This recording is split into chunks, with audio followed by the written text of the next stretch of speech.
శ్రీరామ్ శంభో జోహార్ శ్రీరామ్ శంభో సందర్భంగా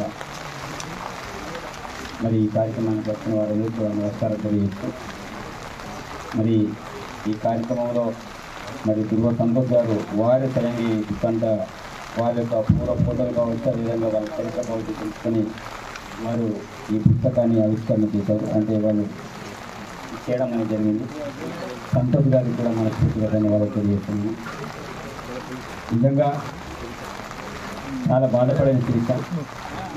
మన మధ్య ఉండే వ్యక్తి మరి ఈ మధ్య మన వదలు లేకపోవడం నేనైతే చాలా దురదృష్టంగా భావిస్తున్నాను. నేను ఒక సహచర ఉద్యమకారునిగా అతనితో ఉద్యమాలు చేసిన వ్యక్తిగా మరి ఈ రోజుల్లో నేను శాసనసభ్యుడిగా నా ముందు అతను కూడా ఉంటే బాగుండేది నాకు అనిపిస్తుంది.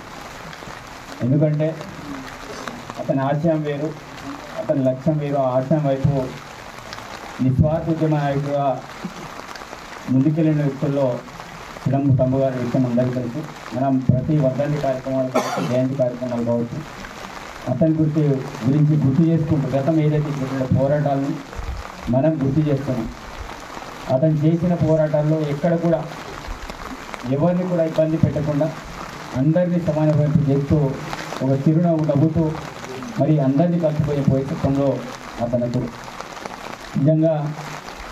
నిజంగానే ఏదో రకంగా చేసుకొని నా కుటుంబం నాకే కావాలి, నేనే బాగుపడాలి అని ఎవరినో బ్లాక్మెయిల్ చేసుకుంటే ఈరోజు అతను స్లాబ్ బిల్డింగ్లు కాదు, ఉద్యోగులు పెద్ద పెద్ద బిల్డింగ్లు కనిపెట్టుకున్నారు.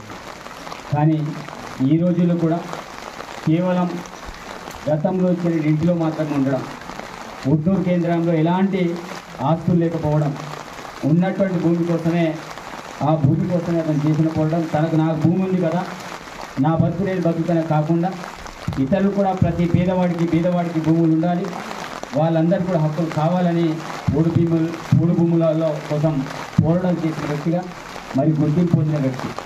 నిజంగా అతను చనిపోయిన తర్వాత ఎవరు కూడా మేము అసలు ఊహించుకోలే.